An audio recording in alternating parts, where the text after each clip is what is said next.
లోకంలో భవిష్యత్తు గురించి తెలియజేయడానికి ఎన్నో రకాల పుస్తకాలు ఉండొచ్చు. ఎంతోమంది భవిష్యత్తు గురించి తెలియజేయచ్చు. ఎంతోమంది సైంటిస్టులు వారికి తెలిసిన దాన్ని బట్టి, వారు నేర్చుకున్న దాన్ని బట్టి తెలియజేయచ్చు. కానీ ఉన్నది ఉన్నట్టుగా భవిష్యత్తు గురించి తెలియజేసే ఏకైక పుస్తకం ఏంటి చెప్పండి? బైబిల్ మాత్రమే. బైబిల్ కాకుండా భవిష్యత్తు గురించి క్లియర్గా ఉన్నది ఉన్నట్టుగా తెలియజేసేటువంటి మానవుడు కానీ పుస్తకం కానీ లోకంలో ఏదీ లేదు. కాబట్టి ఈ భవిష్యత్తు గురించి తెలిసినటువంటి ఈ పుస్తకాన్ని మనం చేయాల్సింది ఏంటి అంటే బహు జాగ్రత్తగా వింటూ నిజంగా నీ జీవితం ఎలా ఉండబోతుంది, మనము అంగీకరించినటువంటి దేవుడు ఎలా ఉంటాడనే విషయాన్ని మనం నేర్చుకుంటూ ఆయన కొరకు సిద్ధపాటు కలిగి మనం ఏం చేయాలి? ఆయన రాకడలో లేకపోతే రాకడ ఎదుర్కోవడానికి సిద్ధంగా ఉంటూ మన జీవితాన్ని సిద్ధపరచుకోవాలి. అందుకే మనము గత ప్రీవియస్ వీక్ విన్నటువంటి వాక్యం ఏంటి అంటే యేసుక్రీస్తు ఎలా ఉంటాడు అనే విషయం చూసినప్పుడు యోహానుకు కలిగినటువంటి ప్రత్యక్షత ద్వారా దేవుణ్ణి స్పష్టంగా ఆయన చూసినట్టుగా చూసాం. ఆయన చూసినప్పుడు ఆయన గురించి కొన్ని వాక్యాలు మనం నేర్చుకున్నాం. ఆయన ఎలా ఉన్నాడు? తన చేతిలో చూసినప్పుడు ఎన్ని నక్షత్రాలు ఉన్నాయి చెప్పండి? 7 నక్షత్రాలు ఉన్నాయి. ఆ 7 నక్షత్రాలు ఎవరికి సూచన? 7 సంఘాలకి సూచన. ఈ 7 నక్షత్రాలు 7 సంఘాలకు సూచనగా ఉన్నప్పుడు 7 సంఘాల గురించి ప్రత్యేకంగా ఈ పుస్తకాన్ని రెవల్యూషన్ లేకపోతే ప్రకటన గ్రంథాన్ని దేవుడు రాయించి పెట్టాడు. 7 సంఘాలు మాత్రమే కాదు, ఇప్పుడున్నటువంటి మనము ఈ వాక్య భాగాన్ని క్షుణ్ణంగా నేర్చుకుంటూ మనం ముందుకు వెళ్ళాలి. ఈ లోకంలో చాలామంది చేసేటువంటి పొరపాటు ఏంటి అంటే చాలామంది ప్రీచర్స్ వీరికి వాక్య భాగం అర్థం కావట్లేదు అని చెప్పేసి వాళ్ళని అక్కడే వదిలేసి ఇంకా వాళ్ళకి అర్థమయ్యేది ఇంతే కాబట్టి వీళ్ళు నిలే తీసుకెళ్ళాలి అని చెప్పేసి ప్రకటించుకుంటూ ముందుకు వెళ్ళేవారు ఉంటారు. అందుకే ఒక వ్యక్తి దగ్గరికి, అలాంటి వ్యక్తి దగ్గరికి మీరు వెళ్ళి ఇది సత్యమమ్మ అని చెప్పామనుకోండి, మా పాస్ గారు ఇన్ని రోజులు చెప్పింది అంత రాంగ్గా, మాకు దేవుడి కంటే పాస్ గారే ముఖ్యం అనుకునేటువంటి జనాంగాన్ని మనం చూస్తాం. ఎందుకంటే వాళ్ళు ఇంకా అదే ప్లేస్లో లేకపోతే అదే విషయంలో జీవించి ముందుకెళ్ళారు. కానీ నేను జ్ఞాపకం చేసే మాట ఏంటి అంటే రక్షింపబడినటువంటి ప్రతి క్రైస్తవుడు యేసుక్రీస్తును గూర్చినటువంటి సత్యమును ఎంతవరకైతే దేవుడు మనకు అందించాడో దాన్ని నేర్చుకున్నప్పుడే దేవుణ్ణి మనం ఏం చేయగలము? సరిగా అర్థం చేసుకునగలం. సో యోహాను ఏం చేశాడు? ప్రత్యక్షత చూశాడు. చూసిన తర్వాత ఈ 17వ వచనం నుండి 20వ వచనం వరకు నేను ఈరోజు మీతో చెప్పాలనుకుంటున్న విషయం ఏంటి అంటే responding to the vision of Jesus. అంటే ఏంటి అంటే ఆ రోజు విజన్ చూశాడు, లేకపోతే ప్రత్యక్షతను చూశాడు. చూసిన తర్వాత మీరు గమనించండి, చూసిన తర్వాత యోహాను యొక్క ప్రతిస్పందన ఏంటి, చూసిన తర్వాత తన జీవితంలో ఏం జరిగింది, ఆ విషయాలు ఆలోచన చేస్తూ ఒక 3 విషయాలు యొక్క ఉదయకాల సమయంలో మీకు జ్ఞాపకం చేస్తాను. యోహాను యేసుక్రీస్తును చూసిన తర్వాత ఏం చేశాడు, తనకు కలిగినటువంటి ప్రతిస్పందన ఏంటి, తన జీవితం ద్వారా తాను చూపించిన దాన్ని బట్టి, తన జీవితంలో తాను ఎదుర్కొన్న దాన్ని బట్టి నీవు నేను కూడా ఏ విధంగా ఆ యొక్క ప్రతిస్పందనను అప్లై చేసుకుంటూ ముందుకు వెళ్ళాలనే విషయాన్ని ఈ ఉదయకాల సమయంలో నేను మీకు జ్ఞాపకం చేస్తాను. దయచేసి మనం 17వ వచనం చదువుదాం. చూడండి దయచేసి. నేను ఆయన్ను చూడగానే చచ్చిన వాని వలె ఆయన పాదముల యొద్ద పడితిని అని దేవుని యొక్క వాక్యంలో చూస్తాం. చూసిన తర్వాత ఆయన అన్నాడు ఏంటి? ఆయన కుడి చేతిని నా మీద ఉంచి నాతో ఇట్లా నేను భయపడకము అన్నాడు. ఏమన్నాడు చెప్పండి? ఈయన ప్రత్యక్షత అంతా కూడా చూశాడు. చూసిన తర్వాత ద ఫస్ట్ రెస్పాండ్, లేకపోతే దేవుణ్ణి చూసిన తర్వాత మొట్టమొదటిగా తన జీవితంలో కలిగింది, తన జీవితంలో ప్రతిచర్య కావచ్చు, ప్రతిస్పందన కావచ్చు, దాని గురించి మాట్లాడినప్పుడు తన జీవితంలో కలిగింది ఏంటి అంటే భయం కలిగింది. ఏం కలిగింది చెప్పండి? ఎవరిని చూస్తే భయం వేసింది తనకి? గట్టిగా చెప్పాలి. దేవుణ్ణి చూస్తే భయం వేసింది. దేవుడు మీకు కనిపించాడు అనుకోండి, ఇప్పుడు భయపడతారా? సంతోషంతో నిజంగా దేవుణ్ణి చూస్తానని చెప్పి ఆనందంగా పరిగెత్తారా?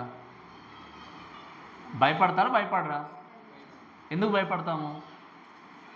ఎందుకు భయపడతాం చెప్పండి?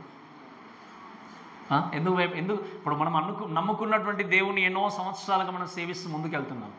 మరి వెళ్ళినప్పుడు దేవుడు నిజంగా మీ జీవితంలో మీకు నిజంగా కనబడ్డాడు అనుకోండి, ప్రత్యక్షం అయ్యాడు అనుకోండి, ఎందుకు భయం వేస్తుంది?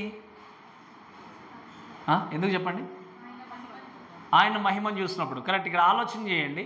ఇక్కడ ఉన్నటువంటి యోహాను దేవుడు తనకు కనపరుచుకున్నప్పుడు తన జీవితంలో ఆయన ఏ విధంగా ఉన్నాడు, ఏ విధంగా తన యొక్క ప్రత్యక్షత అంతా కూడా వివరించి చూసిన తర్వాత మొట్టమొదటిగా తన జీవితంలో కలిగింది ఏంటి అంటే ఆయన భయముతో సాగిలపడడం. వాక్యంలో చూస్తే రాయబడిన మాట ఏంటి అంటే నేను చచ్చిన వాని వలె అయిపోయానని చెప్పి వాక్యం ఉంది.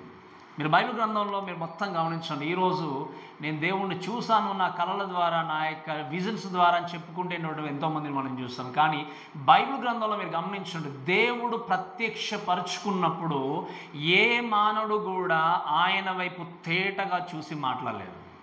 దానియేలు గురించి మనం చదువుకున్నాం ఇది ఇంతకు ముందే. దానియేలు జీవితంలో కూడా ప్రత్యక్షత ఎదురైనప్పుడు అందరూ కూడా పారిపోయినా ఈయన కూడా అక్కడ నిలబడి చూసిన తర్వాత వాక్యం రాయబడిన మాట ఏంటి అంటే ఈయన భయపడి కూడా ఈయన కూడా అక్కడ భూమి మీద పడిపోయి భయానికి లోనైపోయి దేవుని చూడలేని స్థితిలో ఉన్నట్టుగా మనం చూస్తాం. అలా యెహెజ్కేలు కానీ ఇంకా ఆలోచన యెహెజ్కేలు కూడా తన జీవితంలో మీరు చూడండి దాదాపుగా 4 సందర్భాల్లో దేవుని యొక్క మహిమను ప్రత్యక్షతను చూసినప్పుడు ఆ ప్రత్యక్షతను మహిమను తట్టుకోలేక ఆయన భయముతో ఏం చేశాడు, సాగిలపడ్డట్టుగా మనం చూస్తాం.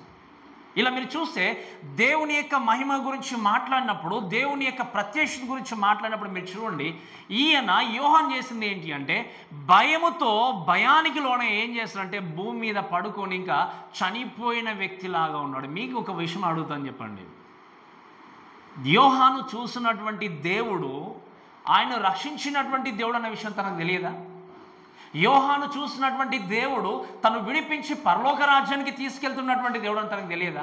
ఇవన్నీ తెలిసిన తర్వాత కూడా ఆయన భయముతో సాగిలపడ్డాడు. ఎందుకంటే మీరు గమనించండి దేవుని యొక్క వాక్యం మనం చూస్తే ఇక్కడ మనం చాలా చక్కగా ఆలోచన చేసి విషయం ఏంటి అంటే యేసుక్రీస్తు లోకంలో ఉన్నప్పుడు ఏంటి అంటే హ్యూమన్ నేచర్ లేకపోతే శరీరాన్ని ధరించుకుని ఉన్నటువంటి దైవ మానవుడిగా లోకంలో ఏం చేశాడు, ఆయన జీవించి ఉన్నాడు.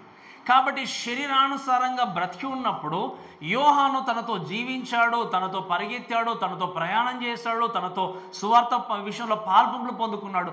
అటువంటి ఆ శిష్యుడు ఇప్పుడు దేవుని చూడగానే ఏం చేస్తున్నాడు చెప్పండి, భయాన్ని కలిగి. ఎందుకు అంటే ఆ వేల్ అనేది లేకపోతే ఈ శరీరం అనేటువంటి ఈ ముసుగు అనేది ఏమైంది అంటే తొలగింపబడింది.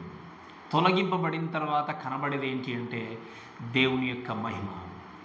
ఆయన మహిమను చూసి తట్టుకునేటువంటి మానవుడు ఎవరు కూడా లేరు. అందుకే ఆ మహిమను చూసినప్పుడు ఈయన ఏం చేస్తాడంటే భయంతో వణికిపోయినట్టుగా మనం చూస్తాం. సో ఎందుకు ఇక్కడ దేవుని యొక్క వాక్యం చూసిన 2 విషయాలు చెప్తాను. ఎందుకు యోహాను భయపడే తన జీవితంలో ఆ విధంగా ఉన్నాడు అంటే మొట్టమొదటిగా మనం ఆలోచన చేయాల్సిన విషయం ఏంటి అంటే John was looking upon unveiled deity is glory covered with ఆలోచన చేస్తే ఏంటి అంటే లోకంలో బ్రతికినన్ని రోజులు యేసుక్రీస్తు హ్యూమన్ నేచర్ కలిగి ఉన్నాడు కాబట్టి తను ఏం చేసుకున్నాడు, ఆయన అందరికీ కనపరుచుకున్నాడు, అందరితో మాట్లాడాడు, సంచరించాడు, తిరిగాడు, బోధించాడు. కానీ ఆయన పరలోకానికి వెళ్ళిన తర్వాత మీరు గమనించండి తన యొక్క మహిమను కనపరుచుకున్నప్పుడు యోహాను ఆ మహిమను చూసి జరిగిన విషయం ఏంటి అంటే భయపడినటువంటి వ్యక్తి ఉన్నాడు. ఒక విషయం చెప్తాను, చాలా జాగ్రత్త వినండి.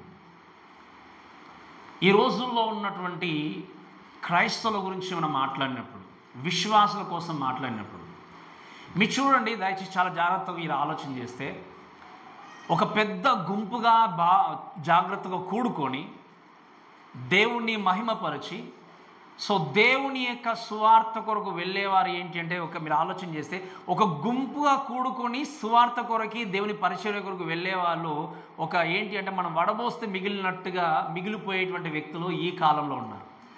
ఇప్పుడు ఈ కాలంలో జరుగుతున్నటువంటి సేవ గురించి మాట్లాడినప్పుడు ఇటువంటి సేవను చాలా గొప్ప సేవగా వర్ణించే వ్యక్తులు ఉన్నారు. ఎలా అంటే ఎక్కువ మంది ఉన్నారు అన్నప్పుడు, ఎక్కువ జనాభా కనిపించినప్పుడు, చాలా గొప్పగా సంఘం కనబడినప్పుడు, చర్చ్ కనబడినప్పుడు చాలా బలంగా సేవ జరుగుతుంది అనుకుంటాం. కానీ యేసుక్రీస్తు చేసినటువంటి సేవ వేరు.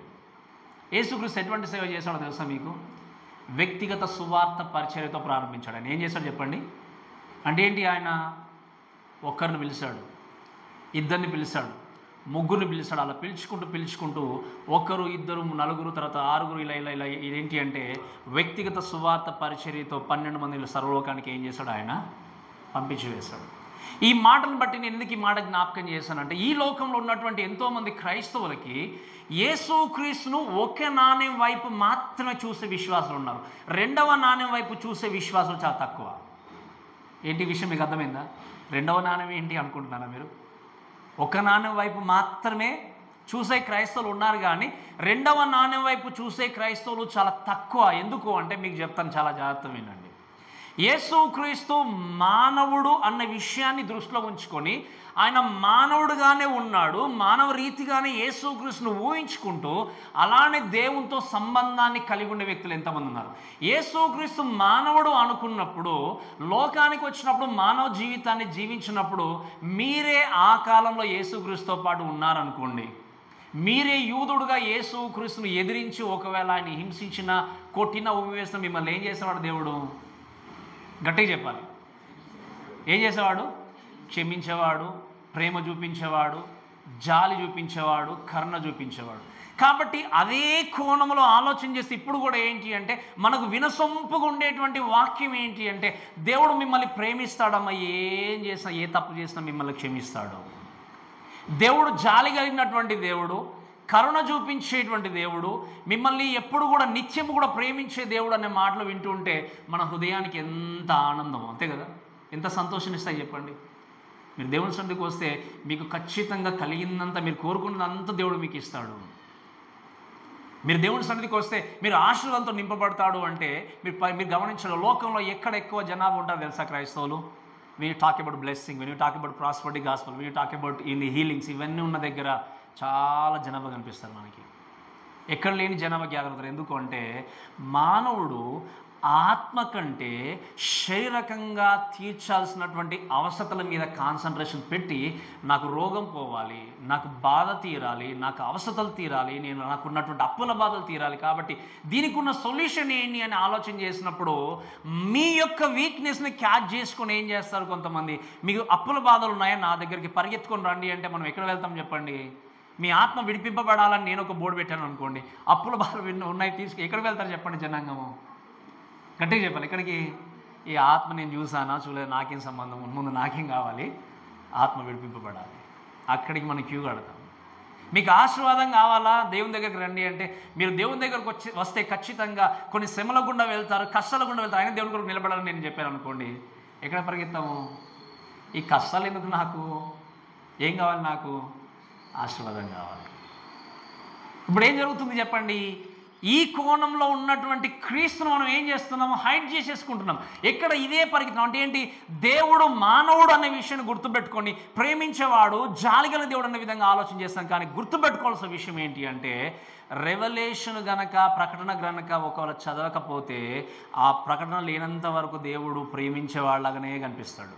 ప్రకటన చదవనంత వరకు కూడా దేవుడు కరుణించే వాళ్ళగానే కనిపిస్తాడు. కానీ మీరు గమనించండి, ప్రకటన గ్రంథాన్ని చదివితేనే దేవుడు అంటే ఎవరో మనకు తెలిసి వస్తుంది. దేవుడు మానవుడు అన్న విషయాన్ని చూసిన ప్రతి క్రైస్తవుడు ఆయన దైవత్వం ఏంటి, ఆయన మహిమ అంటే ఏంటి, ఆయన దేవుడుగా, మహాదేవుడుగా ఎలా ఉన్నాడనే విషయం ప్రతి క్రైస్తవుడికి అర్థం కావాలి అంటే ప్రకటన గ్రంథంలోని విషయాన్ని మనం ఏం చేయాలి? గ్రహించాలి. అందుకే ఈరోజు మానవుని చూసే క్రైస్తత్వం ఎక్కువ ఉన్నారు, కానీ యేసుక్రీస్తు దేవుడుగా చూసే క్రైస్తవులు ఎంత ఉన్నారు చెప్పండి?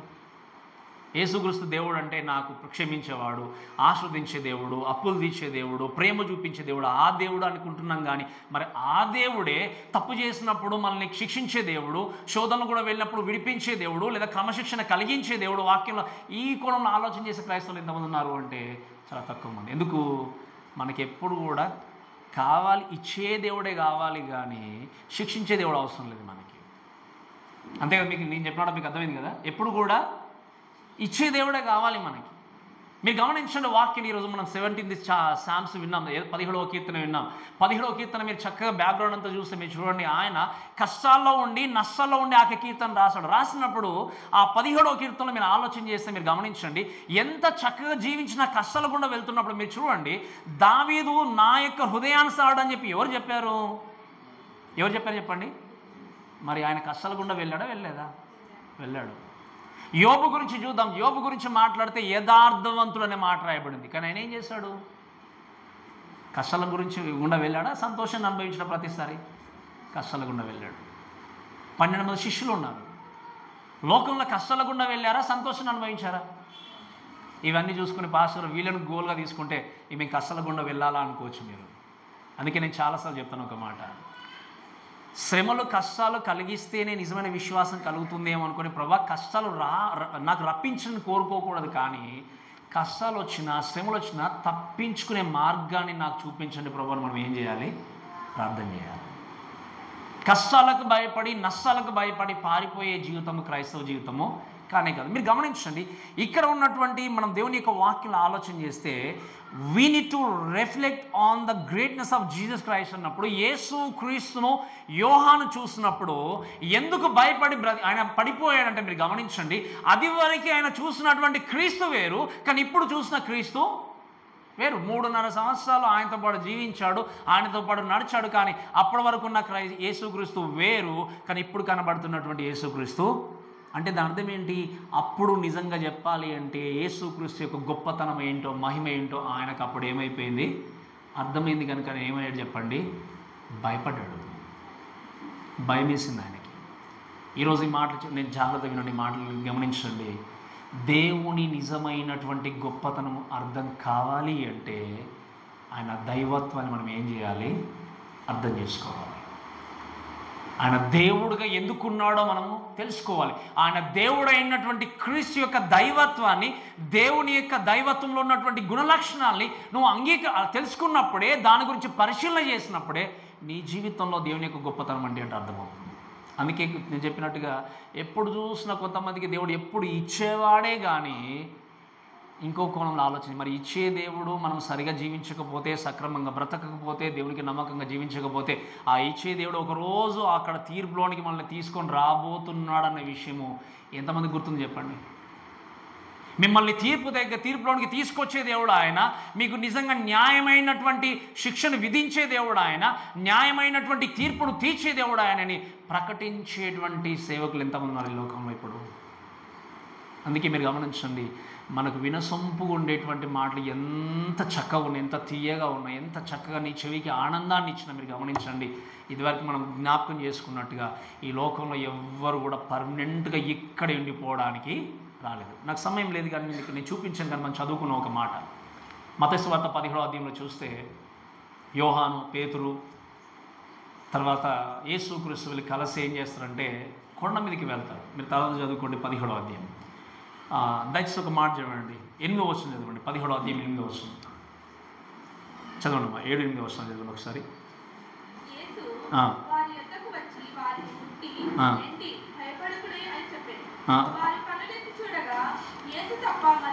వినండి, అక్కడ వాళ్ళు ఆ ప్రాంతానికి వెళ్ళిన తర్వాత కొండ మీదకి వెళ్ళగానే జరిగిన విషయం ఏంటి అంటే మీరు గమనించండి, రూపాంతర కొండ అంటాం మనం. విన్నారు ఎప్పుడైనా ఈ మాట? మీరు విన్నారు కదా, రూపాంతర కొండ అంటాం, ట్రాన్స్ఫిగరేషన్ అంటాం మనం ఇంగ్లీష్లో. అయితే ఈ రూపాంతర కొండ మీదకి చూసినప్పుడు అక్కడ ఈ శిష్యులు చూసినప్పుడు ఎవరెవరు కనబడ్డారు చెప్పండి? రూపాంతర కొండ పైన మోషే, ఏలియా, యేసుక్రీస్తు. వీరు ముగ్గురు కూడా, ఏలియా వీరు ముగ్గురు కనబడ్డప్పుడు యేసుక్రీస్తు కూడా మహిమను కొద్దివరకు కనబడిచినట్టుగా చూస్తాం. అప్పుడు చూసినప్పుడు పేతురు వీళ్ళు ఏమంటారంటే, ప్రభువా మేము మీ కొరకు 3 పర్ణశాలలు నిర్మిస్తాము, ఇక్కడ ఉండిపోండి అంటాడు. ఎందుకంటే వాళ్ళు చూసిన తర్వాత, ఆ మాట మాట్లాడిన తర్వాత వాక్యం గమనిస్తే వాళ్ళు ఏం చేస్తారంటే భయపడి పడిపోయినట్టుగా చూసినప్పుడు దేవుడు వచ్చి ఏం చేస్తారంటే వాళ్ళని తాకి ముట్టి ఏమంటాడు? మీరు లేవండి అంటాడు. మీరు గమనించండి, పర్మనెంట్గా అంటే ఈ ముగ్గురు కనబడ్డప్పుడు పర్మనెంట్గా ఇక్కడే ఉంటారు అనుకున్నారు, కానీ దేవుడు చెప్పింది ఏంటి అంటే ఈ లోకంలో ఎవరు కూడా పర్మనెంట్గా ఉండడానికి లోకంలోనికి రాలేదు. కాబట్టి లోకంలో ఉన్నటువంటి నీవు నేను కూడా ఈ లోకము శాశ్వతమైంది కాదు అన్న విషయాన్ని గుర్తుపెట్టుకొని నేర్చుకోవాల్సిన సత్యం ఏంటి అంటే ఆ దేవుని యొక్క గొప్పతనము మనకు అర్థం కావాలి అంటే ఆయన దైవత్వాన్ని గురించి మనం ఏం చేయాలి? క్షుణ్ణంగా తెలుసుకోవాలి, నేర్చుకోవాలి. ఈరోజు ఈ వాక్య భాగం వింటూ ప్రేమ దేవుని బిడ్డలారా, తన జీవితంలో యేసుక్రీస్తుని చూడగానే ఆయన చేసింది ఏంటి అంటే పడిపోయి పడిపోయినప్పుడు యేసుక్రీస్తు తన కుడి చేతిని ఆయన మీద ఉంచి ఏమన్నాడు? భయపడకము అన్నాడు. ఈ భయపడకము అనేటువంటి మాట 366 టైమ్స్ రాయబడింది బైబిల్. ఎన్నిసార్లు చెప్పండి? అంటే సంవత్సరంలో ఒక్కొక్క రోజు సమస్య వచ్చినా కష్టం వచ్చినా నేను ఉన్నానన్నటువంటి మాటను దేవుడు ఏం చేస్తున్నాడు చెప్పండి? జ్ఞాపకం చేస్తున్నాడు. ఈ మాటను బట్టి ఇంకొక రెండో విషయం జ్ఞాపకం చేస్తాను. మొట్టమొదటి ఏంటి అంటే ఆయన తన జీవితంలో దేవుని యొక్క గొప్పతనం అర్థం చేసుకున్నాడు. రెండో విషయం ఏంటి అంటే మీరు గమనిస్తే John was conscious of his అన్వర్తీనెస్.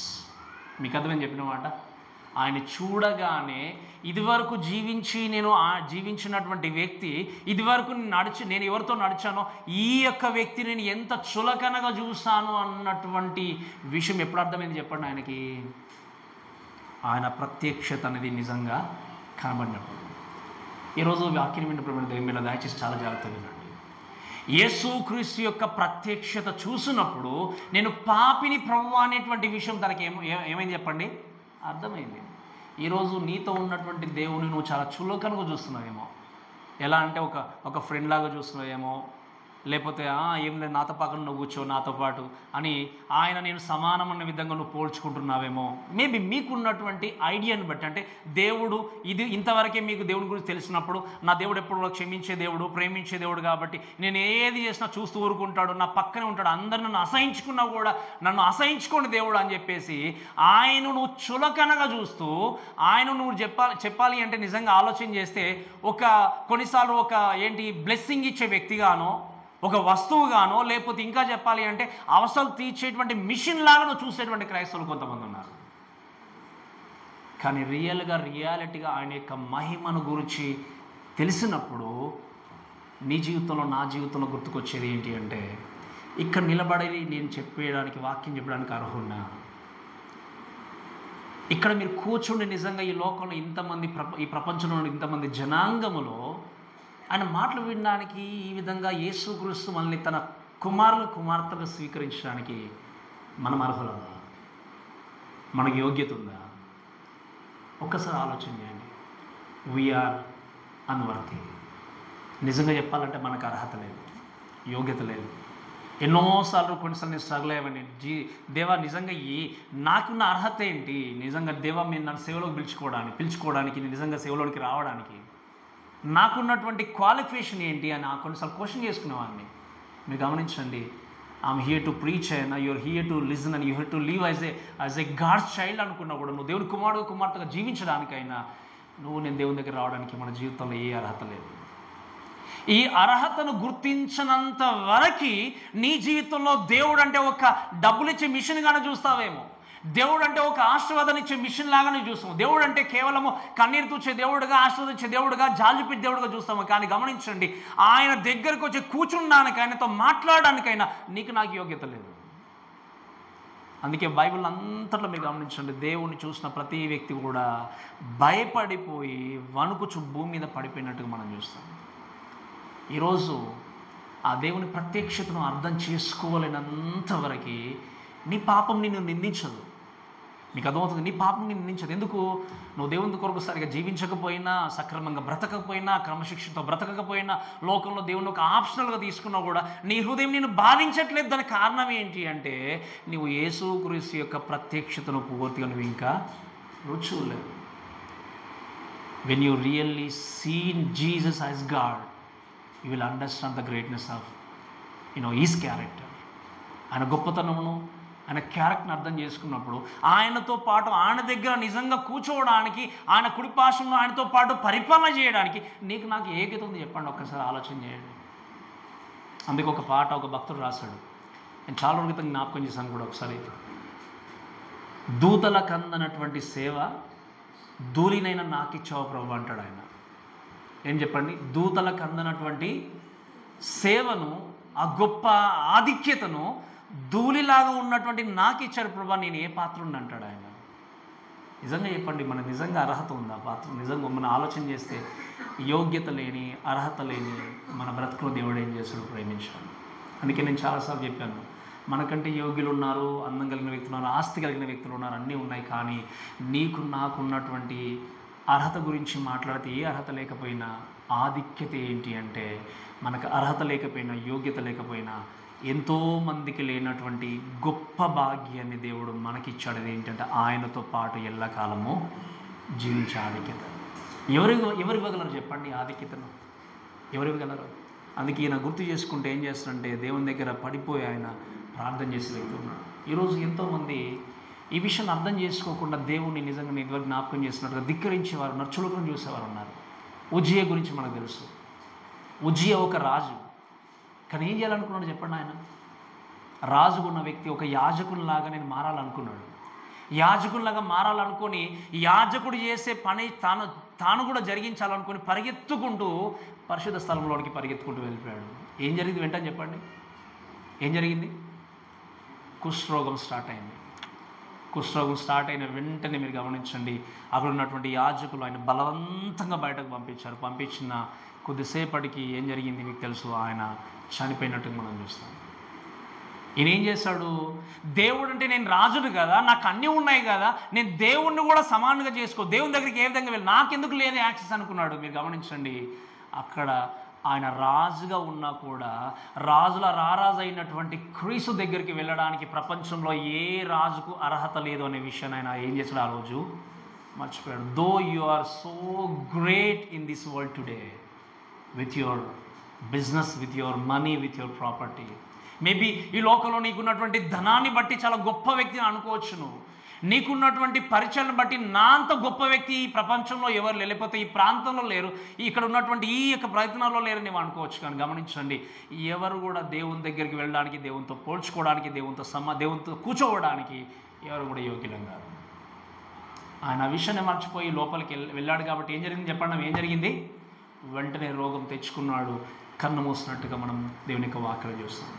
ఈరోజు ఇక్కడ కూర్చున్నప్పుడు, ఇంత చక్కటి దేవుడు అవకాశం ఇచ్చినప్పుడు, నీ జీవితంలో భయముతో నీ జీవితం కొనసాగిస్తూ ముందుకు వెళ్తుంటే మీరు గమనించండి, దేవుని చూసినప్పుడు ఆ పాపం అనేది నీ జీవితాన్ని నిందించి ముందుకు తీసుకెళ్తున్నప్పుడు, ఒకవేళ ప్రభువా ఇటువంటి పాపిని, ఇటువంటి వేదంతో ఉన్న వ్యక్తిని, ఇటువంటి నాశనం చేసిన వ్యక్తిని, ఇటువంటి మోసం చేసిన వ్యక్తిని మీ దగ్గరికి రావడానికి నాకు ఏ అర్హత ఉంది ప్రభువా నీవు అనుకుంటే, దేవుడు చెప్పిన మాట ఏంటంటే, వాక్యం రాయబడిన మాట ఏంటంటే, ఆయన నాతో ఏమన్నాడు? తన కుడి చేతిని నా మీద ఉంచి నాతో ఇట్లను, భయపడకము. ఏమన్నాడు చెప్పండి? ఎ టచ్ ఆఫ్ కంఫర్ట్. ఈరోజు నిజంగా కేవలము దేవుని చూసే వ్యక్తి నువ్వు ముందుకెళ్తున్నప్పుడు కూడా నీ జీవితంలో ప్రతిరోజు నువ్వు భయపడుతున్నావేమో. మేబీ కొన్నిసార్లు నీకున్నటువంటి సమస్యలను బట్టి కావచ్చు, నీకున్నటువంటి వేదనను బట్టి కావచ్చు, నీ జీవితంలో ఎదురవుతున్నటువంటి ఎన్నో ఒడిదుడుకులను బట్టి నీవు భయాన్ని లోపల ఉంచుకున్నావు. అందుకే ఈరోజు చాలామందికి ఉన్నటువంటి పెద్ద భయం, ఏ విషయంలో ఎక్కువ భయపడతారు చెప్పండి? అందరు వింటున్నాం కదా, దయచేసి చెప్పండి. భయం వేస్తుందా? భయం మీద మీ అందరికి కూడా భయం వేస్తుంది కదా. నేను భయపడిన అన్న వాళ్ళు ఉన్నారు ఎవరైనా ఇక్కడ? సరే, ఎందుకు భయం వేస్తుంది చెప్పండి? ఎందుకు భయం వేస్తుంది? చాలా సందర్భం దేన్ని బట్టి భయం వేస్తుంది మనకి ఎక్కువ? ఇంకా చెప్పండి, దేవుడు శిక్షిస్తాడేమో. ఇంకా చెప్పండి, జనరల్గా మీరు ఆలోచన చేస్తే దేన్ని బట్టి ఎక్కువ భయం కలుగుతుంది చెప్పండి మీకు? మీ అందరికి తెలుసు, కానీ బయటకు చెప్పలేకపోతున్నాం, అంతే కదా? ఏంటి చెప్పండి? మరణం. ఇంకున్నాయి ఏమైనా? అందరికి ఎక్కువ భయం ఏం కలుగుతుంది అంటే రేపటిని గురించి, అంతే కదా? ఒకవేళ ఈరోజు జాబ్ ఉంటే జాబ్కి ఏమైనా అయితే, లేదా నాకేమో అయితే, కుటుంబానికి రేపు ఏంటి, రేపు రేపు రేపు అంటే ఏంటి? రేపటిని గూర్చి భయపడుతూ ఈరోజు ఉన్నటువంటి సమాధానాన్ని కోల్పోయే వ్యక్తులు ప్రపంచంలో చాలామంది ఉన్నారు. నేను చెప్పినట్టు మీకు అర్థమైంది కదా? అంటే చిన్న జ్వరం వచ్చింది అనుకోండి మనకి ఎగ్జాంపుల్, ఈరోజు జ్వరంగానే ఉంటే మన యొక్క మానసికమైన రోగం బట్టి నిజంగా ఏమైపోతుందో రేపు అన్నటువంటి ఫోబియాలో బ్రతికే వాళ్ళు ఉంటాం. అందుకే మీరు గమనించండి, రేపటిని గురించి భయపడితే ఆ రేపు అనేది నేను అనే విషయాన్ని దేవుడు ఏం చేస్తున్నాడు? ఈరోజు వాక్యం ద్వారా మనతో జ్ఞాపకం చేస్తున్నాడు. ఆ రేపటిలోనికి ప్రవేశించి లేదా నెక్స్ట్ ఇయర్లోనికి ప్రవేశించి ఉన్నటువంటి వ్యక్తిగా నేనున్నాను. కాబట్టి మీరున్నటువంటి సిచ్యువేషన్లో, మీరున్నటువంటి పరిస్థితుల్లో మిమ్మల్ని ముట్టి చెప్పే మాట ఏంటంటే, భయపడకము, నేను నీతో ఉన్నాను. ఇటువంటి గొప్ప ప్రామిస్ని ఎవరు చేయగలరు చెప్పండి? ఇంకా ఇటువంటి గొప్ప మాటని, గొప్ప ఆదరణతో కూడినటువంటి మాటని ఎవరు చెప్పగలరు మనకి? ఈరోజు ఈ వాక్యం విని ప్రేమిణ దేవులారా, మీకు ఆ కంఫర్ట్ అనేటువంటి టచ్ ఎంతోమందికి అవసరమో నాకు తెలియదు. ఈరోజు నువ్వు బాధలో కృంగిపోవచ్చు, నష్టంలో కూరుకుపోవచ్చు, భయంతో వణికిపోతూ ప్రభువా నిజంగా నన్ను పైకి లేపేవారు ఎవరు లేరు, నా జీవితాన్ని బాగు చేసేవారు ఎవరు లేరు, నాలో ఉన్నటువంటి, నా జీవితంలో ఉన్నటువంటి కష్టాల నుండి, ఈ యొక్క నష్టాల నుండి, మేబీ అది మానసికమైన ఇబ్బందే కావచ్చు, ఆర్థికపరమైన ఇబ్బందే కావచ్చు, లేదా ఇంకా ఏవైనా అనూహ్యమైనటువంటి పరిమాణాలు నీ జీవితంలో చోటు చేసుకుని ఉండొచ్చు. ఆ పరిస్థితుల్లో నువ్వు భయపడుతూ ఉంటే బయటకు తీసుకెళ్లే వ్యక్తులు, విడిపించే వ్యక్తులు ఎవరు లేరనుకోవచ్చు. కానీ దేవుడు చెప్పే వాక్యం ఏంటి అంటే, మిమ్మల్ని ముట్టి నేనున్నానన్నటువంటి ధైర్యాన్ని ఇస్తున్నాడు. ఇప్పుడు మనకు కావాల్సింది ఏంటి అంటే ఏ టచ్ ఆఫ్ కంఫర్ట్, ఆదరణ కలిగించేటువంటి హస్తాన్ని దేవుడు చూపిస్తున్నాడు. ఆ హస్తము ఎవరిది అంటే క్రీస్తుది మాత్రమే. మీరు ఎక్కడికి పరిగెత్తినా, ఎక్కడికి వెళ్ళినా ఫ్యూచర్ కోసం భయమే. ఎక్కడికి పరిగెత్తినా కూడా భవిష్యత్తు అంటే భయమే. ఎక్కడికి పరిగెత్తినా కూడా ఆదరణ లేనటువంటి మాటలతో కూడినటువంటి భయాన్ని లోపల ఉంచుకొని తీసుకోలేనటువంటి సందర్భంలో జీవించిన వాక్యం చెప్పేది ఏంటి అంటే నేను అందుకే అన్నాడు. మీరు గమనించండి, ఫస్ట్ థింగ్ ఏం జరిగింది అంటే ఆయన ఏం చేశాడు చెప్పండి, భయపడ్డాడు. తన పాపాన్ని బట్టి, తన స్థితిని బట్టి ఇటువంటి భయంలో ఉన్నప్పుడు రెండవ ప్రతిస్పందన ఏంటి అంటే మనం చూస్తాం. అదే వాక్యం చదవండి దయచేసి. 15వ వచనంలో చదువుదాం. 18వ వచనం, నేను మొదటివాడను కడపటివాడను జీవించువాడను, మృతులనైతిని కానీ ఇదిగో యుగ యుగంలో సజీవునై ఉన్నాను. మరి మరణం యొక్కయు పాతాళం లోకం యొక్కయు తాళపు చెవులు నా స్వాధీనంలో. ఇప్పుడు ఈయన ఎటువంటి స్థితిలో ఉన్నాడు చెప్పండి? యోహాను ఎటువంటి స్థితిలో ఉన్నాడు చెప్పండి? భయపడుతూ ఉన్నాడు. భయపడే వ్యక్తికి ఏం కావాలి చెప్పండి? గట్టిగా చెప్పాలి, ఏం కావాలి? ధైర్యం కావాలి, ఆదరణ కావాలి. అందుకే దేవుడు ఏం చేస్తాడు? సెకండ్ థింగ్ అంటే అష్యూరెన్స్. ఫస్ట్ ఏంటంటే ఫియర్, భయం కలిగి ఉన్నాడు. రెండవది ఏంటి అంటే హామీ ఇచ్చాడు. ఏంటి అంటే ఏమని చెప్పాడు చెప్పండి? నేను మొదటివాడను కడపటివాడను జీవించే వ్యక్తి. ఏమన్నాడు? నిన్ను ముట్టి పైకి లేపి భయపడకు అని చెప్పినటువంటి క్రీస్తును ఎవరో అనే విషయాన్ని ఆయన క్షుణ్ణంగా కనపరుచుకుంటూ హామీ ఇస్తూ ఏం చేస్తున్నాడు చూడండి. గమనించండి, వాక్యంలో రాయబడిన విషయం ఏంటి అంటే దయచేసి మీరు దేవుని యొక్క వాక్యంలో చూస్తే ప్రత్యేకంగా దేవుని యొక్క వాక్యాన్ని ఆలోచన చేసినప్పుడు మీరు చూస్తే మొట్టమొదటి అష్యూరెన్స్ ఏంటి అంటే మీరు చూడండి, యేసు క్రీస్తు అష్యూరెన్స్ ఇస్తూ హామీ ఇస్తూ తెలియజేసింది ఏంటి అంటే నేనుగా ఉన్నాను కాబట్టి వాక్యం తెలియజేసే మాట ఏంటి అంటే నేను మొదటివాడను కడపటివాడను. నేను నీతో మాట్లాడుచున్న వ్యక్తిని, నీకు కనబడుతున్నటువంటి వ్యక్తిని, ఎవరినైతే నువ్వు చూసి నేలకు వాంగి చచ్చిన వ్యక్తిలాగా ఉన్నావో, భయపడుతూ జీవించావో, ఆ భయపడుతున్నటువంటి బ్రతుకు నుండి విమోచన కలిగించి నేను నీతో మాట్లాడుచున్నటువంటి క్రీస్తును ఎవరు అంటే ఆయన చెప్పిన మాట ఏంటి అంటే నేను ఉన్నవాడను. ఆయన వాక్యం చూసి ఏమని చెప్పండి, ఆయన నేను మొదటివాడను కడపటివాడను అనే విషయం చెప్పాడు. ఈ విషయం బట్టి ఆలోచన చేస్తే ఈ ఈజ్ ఎటర్నల్ గాడ్. ఏంటి చెప్పండి? ఆయన మనం ప్రీవియస్ వీక్ విన్నాం, ఆల్ఫా ఓమేగా అనే మాట విన్నాం. ఏంటి చెప్పండి? ఆయన ఆది అంతము లేని వ్యక్తి. ఈరోజు ఒక్క విషయం దయచేసి ప్రశ్న అడుగుతాం, మిమ్మల్ని గమనించండి. ఈ లోకంలో దేవుని మీద ఆధారపడకుండా మనకు కనబడేటువంటి దాని మీద, కనబడే వ్యక్తుల మీద ఆధారపడి మీ జీవితాన్ని కొనసాగించవచ్చు. కొనొక విషయం మీరు మర్చిపోకూడని విషయం నేను చెప్తాను, వినండి. ఏంటి అంటే ఎవరి మీద ఆధారపడి మీ జీవితాన్ని కొనసాగించినా కూడా ఆ వస్తువు అయినా, ఆ వ్యక్తి అయినా, ఎవరైనా కూడా శాశ్వతంగా ఉండేటువంటి వస్తువు కాదు, శాశ్వతంగా ఉండేటువంటి వ్యక్తి కూడా కాదు. కానీ నీకు ధైర్యాన్ని ఇచ్చి నీతో మాట్లాడుచున్నటువంటి ఈ క్రీస్తు ఎవరు అంటే నిత్యత్వాన్ని కలిగినటువంటి దేవుడు. మొదటివాడు ఆయనే, కడపటివాడు ఆయనే, ఆది ఆయనే, అంతము ఆయనే. ఆయన సమస్తాన్ని సృష్టించినటువంటి దేవుడుగా చెప్తున్నటువంటి మాట ఏంటి అంటే నేను ఉన్నాను అన్నటువంటి ధైర్యాన్ని ఇచ్చి ఏం చేస్తున్నాడు దేవుడు? ముందుకు తీసుకెళ్తున్నాడు. మీరు గమనించండి ప్రేమ దేవుని యొక్క వాక్యం వింటున్నప్పుడు నీ జీవితంలో కృంగిపోయి బాధలో ఉండి భయము చేత వణికిపోతూ ఉన్నట్టయితే ఇక్కడ మీరు గుర్తుంచుకోవాల్సిన అష్యూరెన్స్ ఏంటి అంటే, రీఅష్యూరెన్స్ ఏంటి అంటే is saying to us, specially to now ఏం చెప్తున్నాడు అంటే నేను నిత్యత్వాన్ని కలిగిన దేవుడుగా లోకంలో ముందుకెళ్తున్నాను.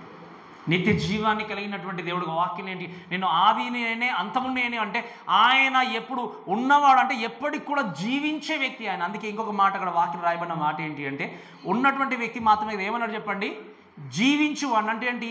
Is life, the living one అని చూస్తాం మనం. ఇంకా చెప్పాలి అంటే the living one, I'm alive for ever more అంటాడు. అంటే మీరు వినండి, ఒకానొక సందర్భంలో యేసుక్రీస్తు శిష్యులతో మాట్లాడుతూ ఉన్నప్పుడు, వింటున్నారు కదా, మాట్లాడుతూ ఉన్నప్పుడు యేసుక్రీస్తు శిష్యులు వచ్చి దేవునితో చెప్తా ఉంటారు, ప్రభువా మీ గురించి పలాని వ్యక్తులు ఇలా అనుకుంటున్నారు అంటే కొంతమంది ఏమంటారు చెప్పండి? ఏలియా అంటున్నారు కొంతమంది అని, ఇంకొంతమంది ఏమన్నారు చెప్పండి? ఇంకా జాన్ ద బ్యాప్టిస్ట్ అని, లేకపోతే మోషన్, ఇలా రకరకాలు చెప్పుకుంటుంటే అప్పుడు శిష్యులు చూసి అంటాడు యేసుక్రీస్తు, సరే అందరు అన్ని విధాలుగా అనుకుంటున్నారు, మరి మీరేమనుకుంటున్నారని అడుగుతాడు దేవుడు. అప్పుడు ఏమని చెప్తారు చెప్పండి? అక్కడ ఉన్నటువంటి వ్యక్తి ఏమని చెప్తారు? పేతురు ఏమంటాడు చెప్పండి? నీవు సజీవుడమైనటువంటి దేవుడి కుమారుడు. ఈరోజు లోకంలో యేసుక్రీస్తు గురించి తెలియనటువంటి వ్యక్తులు చాలా అరుదు. చాలామంది తెలుసు, అన్యులకు కూడా తెలుసు, కానీ వాళ్ళు దేవుని గురించి అనుకునేది ఒక రకంగా అనుకుంటున్నారు. ఈరోజు ఈ వాక్యాన్ని వింటున్న వ్యక్తిగా నువ్వు గ్రహించాల్సింది ఏంటి అంటే, నువ్వు సేవిస్తున్నటువంటి దేవుడు జీవిస్తున్నటువంటి దేవుడు, మరణాన్ని జయించి తిరిగి లేచినటువంటి దేవుడు. ఆయన ఇంకా కూడా సమాధిలో ఉన్నటువంటి దేవుడు కాదు, లేదా ఇంక కొన్ని రోజుల తర్వాత తిరిగి లేచే దేవుడు కాదు, జీవిస్తున్నటువంటి దేవుడు. ఆయన ఎల్లకాలము జీవించే దేవుడు. మీరు వినండి, మరణాన్ని జయించి తిరిగి లేచినటువంటి దేవుడికి మాత్రమే సాధ్యము నువ్వు మరణించిన తర్వాత నిన్ను తిరిగి లేపడానికి. నేను చెప్పినాడు మీకు అర్థమైందని చెప్పినమాట, దయచేసి అమ్మ విన్నారు కదా. మరణించి తిరిగి లేచిన దేవునికి మాత్రమే సాధ్యము నువ్వు మరణించిన తర్వాత నిన్ను తిరిగి లేపడానికి. కానీ ఈరోజు చేస్తున్నటువంటి తప్పు ఏంటంటే, చాలామంది మరణాన్ని తిరిగి జయింపలేనటువంటి వ్యక్తుల జీవితాల్లో, మరణాన్ని తిరిగి జయింపలేనటువంటి వస్తువుల చేతిలో జీవితాన్ని పెట్టి సంతోషించే వ్యక్తులు ఎంతమంది ఉన్నారు. మరణం పైన విజయాన్ని కలిగించిన దేవుడే నీకు విజయాన్ని ఇవ్వగలడు. మరణం పైన మృతి పొంది తిరిగి లేచిన పునరుద్ధానుడే నీ జీవితానికి పునరుద్ధాన్ని ఇవ్వగలడు. నువ్వు మరణించిన తర్వాత నీ ఆత్మను పాతాళంలో విడిచిపెట్టకుండా పరలోక రాజ్యానికి తీసుకెళ్లే దేవుడు ఏం చేయగలడు చెప్పండి, నీకు విమోచన కలిగించగలడు. కాబట్టి ఆయన ఇస్తున్నటువంటి హామీ ఏంటి అంటే, ఈజ్ లైఫ్. ఎవరు చెప్పండి? ఆయనే జీవించే దేవుడు, జీవిస్తున్న దేవుడు, ఎల్లకాలము ఉండేటువంటి దేవుడు అనే విషయం. అందుకే ఈ will always leave to secures. ఏం చేస్తాడు చెప్పండి అంటే ఏంటి? దాన్ని జీవించే వ్యక్తిని ఆలోచన చేసినప్పుడు నీ జీవితానికి పర్మనెంట్ భద్రత. ఈ లోకంలో మనం చూస్తాం, I don't want no get ఉంటే ఇట్, కానీ ఆలోచన చేస్తే సెక్యూరిటీ కోసం ఆలోచన చేసినప్పుడు లోకంలో ఏ కోణంలో ఆలోచన చేస్తే ఆ కోణంలో మన జీవితానికి సెక్యూరిటీ కలగడానికి రకరకాలుగా ప్రయత్నం చేస్తాం. మనం రకరకాలుగా ప్రయత్నాలు చేస్తాం. ఎంత సెక్యూరిటీ అంటే చాలా సెక్యూరిటీ మనం పెట్టుకోవచ్చు, చాలా ఉండొచ్చు, అన్ని రకాలుగా ఉండొచ్చు. కానీ మీరు వినండి, నీ జీవితానికి పర్మనెంట్ సెక్యూరిటీ ఎక్కడ దొరుకుతుంది? ఎక్కడ చెప్పండి? దేవుని దగ్గరనే. అందుకే మీరు ఎప్పుడు కూడా మర్చిపోకూడనటువంటి మాట ఏంటి అంటే, లోకంలో ఎంత మంచి సెక్యూరిటీ మనం కలిగి ఉన్నా కూడా నువ్వు మరణించే టైంలో నీ ప్రాణం ఏ సెక్యూరిటీ కూడా ఆపలేదు. నీ ప్రాణమును నువ్వు నమ్ముకున్న వాళ్ళు, నీ యొక్క బంధువులు, నీ స్నేహితులు, నీ కడుపులో పుట్టినటువంటి నీ పిల్లలు కూడా ఎవరు కూడా నీ మరణాన్ని ఆపడానికి ఎవరు కూడా సమర్థులు కాదు. ఎవరు కూడా అధికారం అనేది లేదు. నీ ప్రాణాన్ని తీసుకునే దేవుడు ఆయనే. వీలైతే నమ్ముకోకపోతే నరకాన్ని పంపించే దేవుడు ఆయనే, నరకం కాకపోతే పరలోక రాజ్యానికి చేర్చే దేవుడు కూడా ఆయనే. ద ఫుల్ అథారిటీ అనేది ఎవరి చేతిలో ఉంది చెప్పండి? దేవుని చేతిలో ఉంది. ఈరోజు నేను అడుగుతున్న ప్రశ్న ఏంటి అంటే, ఎవరి చేతిలో నీ జీవితాన్ని ఉంచావు?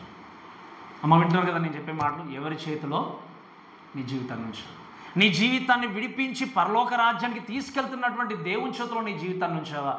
లేదా ఈ లోకంలో ఇంకా కూడా కొన్ని విషయాల మీద ఆధారపడుతూ బ్రతుకును కొనసాగిస్తూ జీవించేటువంటి వ్యక్తుల జీవితంలో నీ జీవితాన్ని పెట్టావు? ఒక్కసారి దయచేసి పరీక్షించుకోవాల్సిందిగా నేను మనవి చేస్తున్నాను. అందుకే ఇంకొక మాట ఏమన్నా చూడండి, హామీ గురించి మాట్లాడినప్పుడు ఆయన ఎప్పుడు కూడా జీవించే దేవుడు మాత్రమే కాదు. వాక్యంలో ఒక మాట ఉంది, యుగ యుగంలో సజీవునై ఉన్న మాట్లాడిన తర్వాత ఏమన్నాడు చెప్పండి? ఇంకొక మాట, మరియు మరణము యొక్కయు పాతాళము లోకము యొక్కయు తాళపు చెవులు.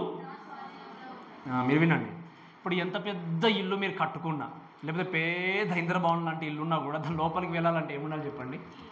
గట్టిగా చెప్పాలమ్మా, ఇంకా ఏముండాలి చెప్పండి? మీరు ఎంత మంచి ఇల్లు కట్టుకున్నా, ఒకవేళ మీకు ఇల్లు ఉన్నప్పుడు మీ ఇల్లు అయినా కూడా కీ దొరకలేదనుకోండి, వెంటనే వెళ్ళి పగలగొట్టడానికి ప్రయత్నం చేస్తారా? ఏం చేస్తారు? ఫస్ట్ కీ వెదగలంటారు. ఎందుకు? దాన్ని ప్రేమతో కట్టుకున్నాము, దానిలోకి వెళ్ళాలి అంటే ఏంటి? వినండి, ఎంత పెద్ద గూడారం ఉన్నా, ఎంత పెద్ద ఇంద్రభవనం లాంటి ఇల్లు ఉన్నా కూడా ఆ ఇంటిలోనికి ప్రవేశం దొరకాలి అంటే ఎవరి దగ్గర ఉండాలి? ఏముండాలి చెప్పండి? ఆ కీ కలిగి ఉన్నాడు అంటే, కీ కలిగి ఉన్న వ్యక్తి ఆ ఇంటికి యజమానుడు.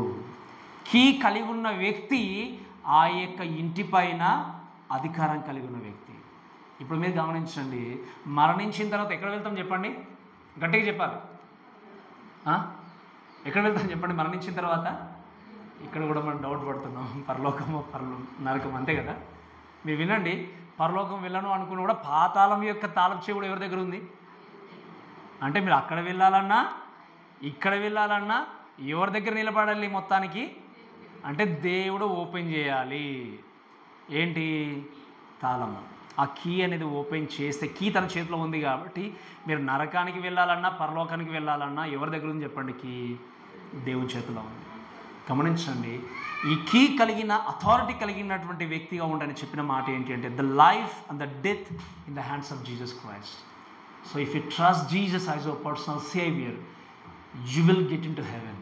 ఒకవేళ యేసు క్రీస్తుని సొంత రక్షకునిగా అంగీకరించి జీవితాన్ని కొనసాగిస్తే నీకు దేవుడు ఏం చేస్తాడు చెప్పండి? పరలోకంలో ద్వారాన్ని ఓపెన్ చేసి నేను అక్కడ పంపించబోతున్నాడు. యేసు క్రీస్తుని కనుక సొంత రక్షకునిగా నువ్వు అంగీకరించకుండా కేవలం ఒక ముసుగు వేసుకున్న క్రైస్తవంలాగా బ్రతికినట్టయితే నీకు ఎక్కడ ఎంట్రెన్స్ ఉంది చెప్పండి? నరకం అనేటువంటి ద్వారాన్ని తెరిచే తాళపు కూడా ఎవరి చేతిలో ఉంది? దేవుని చేతిలో ఉంది. అందుకే ఈరోజు ఈ మాటను బట్టి నేను జ్ఞాపకం చేసే విషయం ఏంటి అంటే, ఒక మాట చెప్తాను వినండి.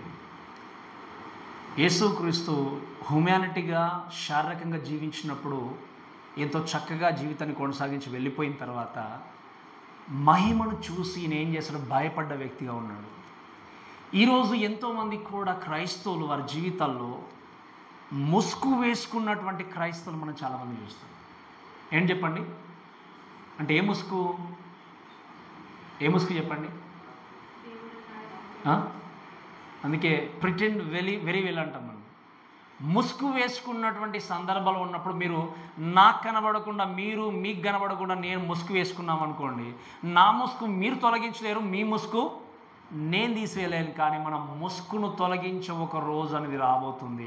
ఆ ముసుగు తొలగింపబడినప్పుడు నువ్వు ముసుగు వేసుకుని జీవించి చక్కగా క్రైస్తవుని, ఆత్మీయుని, ప్రార్థన పరుణ్ణి ఇప్పుడు మరణిస్తే ఖచ్చితంగా పరలోకం పోతా అన్న విధంగా నటించవచ్చు. కానీ ఆ రోజు ముసుగు తీయబడ్డ తర్వాత నువ్వెవరో నాకు తెలియదు, యు గో టు హెల్ అన్నాడు అనుకోండి దేవుడు, నేను ఎవరు కూడా రక్షించలేదు, ఎవరు కాపాడలేదు.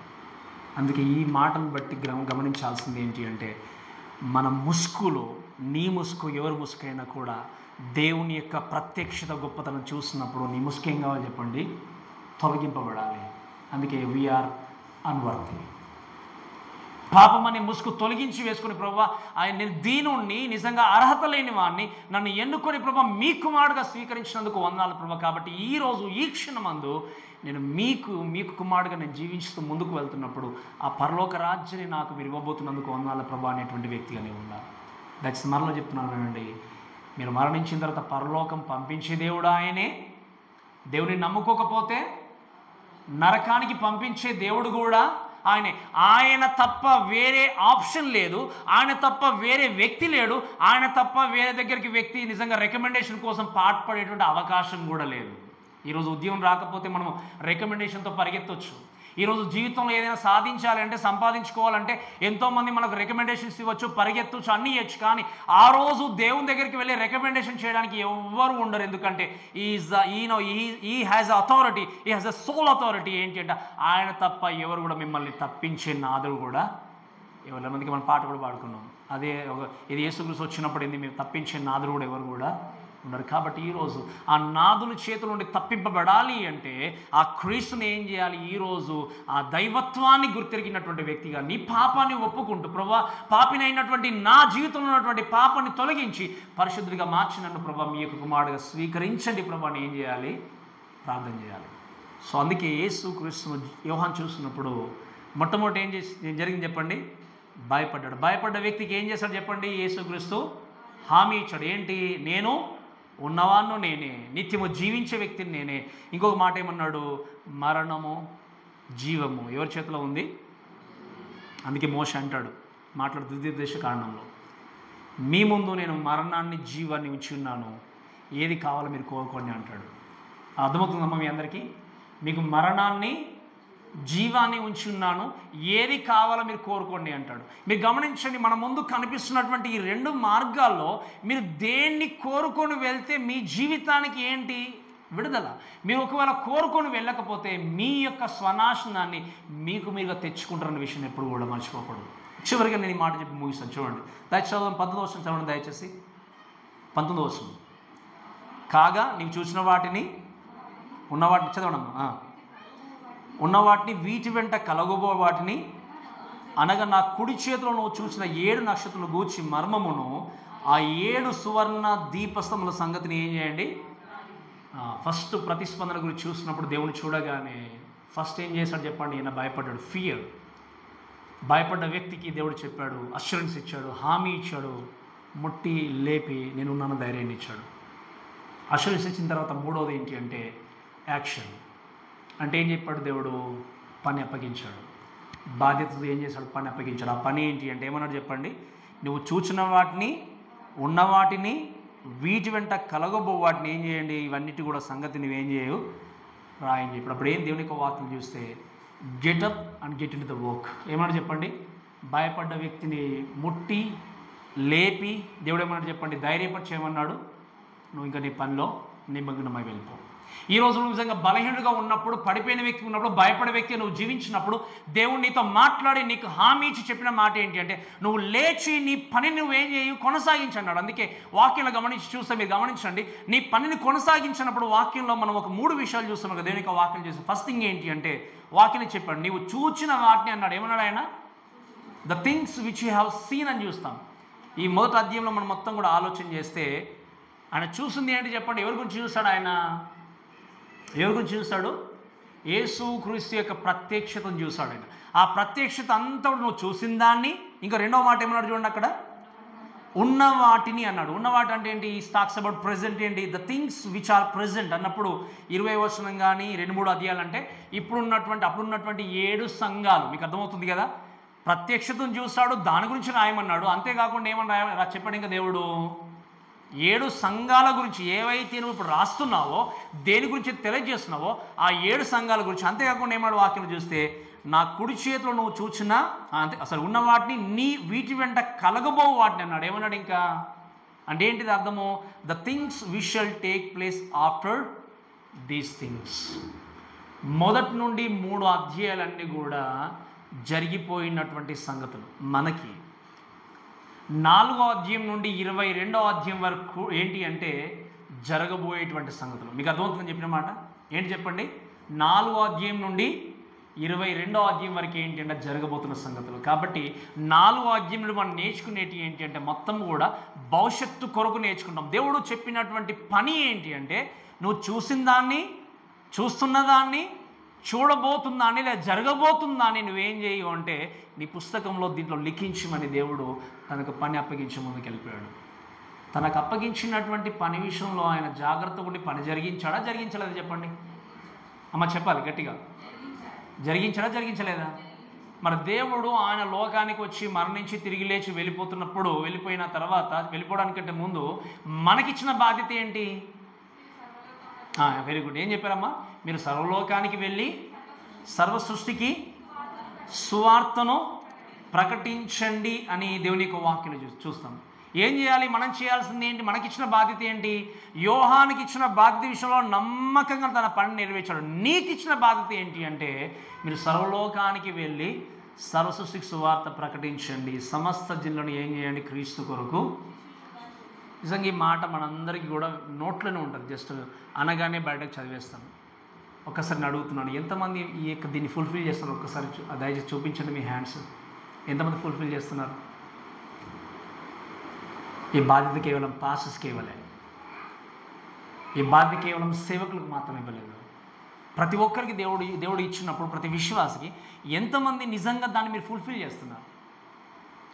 మాకు ఇక్కడ ఉంది పాస్టర్ గారు సమయం, మేము రావడానికే, మేము సర్దుకోవడానికే, మేము పని చేసుకోవడానికే సమయం సరిపోవట్లని చెప్పుకుంటున్నారు. వినండి, God will ask you a question when you get into heaven, when you get into the presence of God, Jesus. యేసు క్రీస్తు దగ్గరికి నువ్వు వెళ్ళిన తర్వాత ఖచ్చితంగా మనం ఏం చేయాలి? మన లెక్క అనేది ఏం చేయాలి చెప్పండి? దేవుడికి చెప్పుకోవాలి. ఈరోజు మనం ఇది వినడానికి సింపుల్గానే ఉండొచ్చు, కొన్నిసార్లు విన్నప్పుడు నవ్వుకోవచ్చు, మనం అనిపించవచ్చు. కానీ గుర్తుపెట్టుకోండి దయచేసి, లెక్క నేను మీకు చెప్పాను, మీరు నాకు చెప్పారు. ఎవరికి చెప్పాలి చెప్పండి? మనము. దేవుడు అంటాడు, నీకు ఇంత చక్కటి సమయాన్ని ఇచ్చాను, ఆదివారమే కావచ్చు, మిగతా రోజులే కావచ్చు, but we tend to engage with many things rather things of Jesus.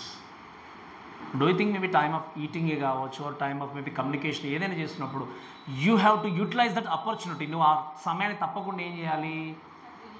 లేకపోతే నేను యేసుక్రీస్తు గురించి చెప్తే నన్ను ఇదివరకు చూసిన విధంగా చూడకుండా దూరం పెట్టేస్తారేమో, యేసుక్రీస్తు గురించి మాట్లాడితే మాకున్నటువంటి సంబంధం కట్ అయిపోతుందేమో అంతే కదా, ఇవి ఆలోచనలే కదా మనకు.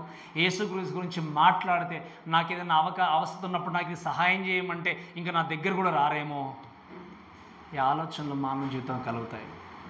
కానీ నేను చెప్పే విషయం ఏంటి అంటే, మిమ్మల్ని నడిపిస్తూ మీ జీవితాన్ని కొనసాగించే వ్యక్తి ఎవరు చెప్పండి? ఆ దేవుడు.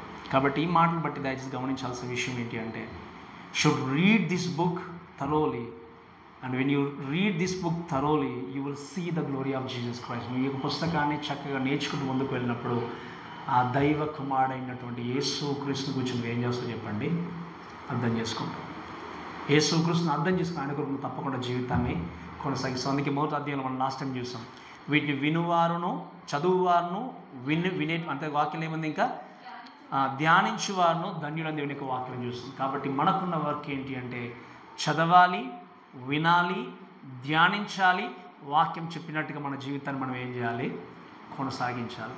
ఆ రోజు యోహానుకు దేవుడు కనబడ్డప్పుడు భయపడ్డాడు, దేవుడు బలపరిచాడు, హామీ ఇచ్చాడు, పని అప్పగించి ముందుకు తీసుకెళ్ళాడు. ఈరోజు దేవుడు నీ జీవితంలో కనబడినప్పుడు, వాక్యము చేత నీతో మాట్లాడినప్పుడు నువ్వు నిజంగా వీక్గా ఉన్నావేమో, భయపడుతున్నావేమో, లేకపోతే బలహీన స్థితిలో ఉన్నావేమో, వాక్యంలో రాయబడిన మాట ఏంటి అంటే, నన్ను బలపరచు వానింది సమస్తము చేయగలని దేవుడు చెప్పినట్టుగా నిన్ను బలపరచడానికి దేవుడు ఎప్పుడు కూడా సిద్ధంగానే ఉన్నాడు. కానీ నువ్వు చేయాల్సింది ఏంటి అంటే, ఆయన హామీని గుర్తుంచుకొని ధైర్యం తెచ్చుకొని నీ పని నువ్వేం చేయాలి? శక్తి వంచన లేకుండా పని ఏం చేయాలి చెప్పండి? జరిగించాలి. అందుకే మీరు వినండి ప్రేమ దేవులారా, ఎప్పుడు కూడా ఎందుకు నేను చాలాసార్లు ప్రతిసారి మాట జ్ఞాపకం చేస్తానంటే, మనకి రెండవ జన్మ అనేది లేదు. ఉందా చెప్పండి? ఉందా? ఎంతమంది నమ్ముతారు చెప్పండి? రెండవ నమ్ముతారా మీరు? నమ్మరు కదా. ఎన్ని ఉన్నాయి చెప్పండి? మనకు లైఫ్స్ ఎన్ని ఉన్నాయి చెప్పండి? ఒకే ఒక లైఫ్. కాబట్టి ఒక్క లైఫ్ ముగిసిపోయిన తర్వాత ప్రభువా నేను మరలా వెళ్ళి ఇంకొక వ్యక్తికి చెప్తాను, మరలా వెళ్ళి మీ కొరకు జీవిస్తానంటే వేరే ఆప్షన్ లేదు. ఉన్న ఈ ఒక్క జీవితాన్ని మనం ఏం చేయాలి? యూటిలైజ్ చేసుకోవాలి దేవుని కొరకు. అందుకే we are blessed people and we are blessed people. వాక్యం ఏముంది? ఎవరు ధన్యులంటే చెప్పండి? చదివే వ్యక్తి, వినే వ్యక్తి, ఈ వాక్యాన్ని ధ్యానించే వ్యక్తి. ఇటువంటి గొప్ప ఆధిక్యత దేవుడు మనకి ఇచ్చినప్పుడు మనము కూడా భయము లేకుండా భయముతో జీవితాన్ని కొనసాగించినట్టయితే దేవుడు అన్నాడు, ఇదిగో పైకి లేవు, నేనున్నాను అని చెప్పి నేను బలపరిచే దేవుడు ఆయన, హామీ ఇచ్చే దేవుడు ఆయన. హామీ ఇచ్చి బాధ్యత అప్పగించాడు, వెళ్ళి మీరు సర్వలోకానికి ఏం చేయండి? సువార్త ప్రకటించండి. కాబట్టి ఈ మాటల ద్వారా మన జీవితాన్ని మనం అందరం కూడా ధైర్యపరచుకుంటూ ఆదరింపబడుతూ, ప్రభు నన్ను కూడా నాకులో ఉన్నటువంటి భయాన్ని తొలగించి నాకు ప్రభు మీ హామీ ద్వారా, నీ ప్రామిస్ ద్వారా నన్ను ముందుకు నడిపిస్తూ మీ కొరకు పని జరిగించేటువంటి ఒక వ్యక్తిగా నన్ను నిలబెట్టండి ప్రభు అని మనం ప్రార్థనతో ముందుకు వెళ్దాం. కాబట్టి ఈ మాటలను మనల్ని దేవుడు దీవించి ఆశీర్వదించును గాక. ఆమేన్.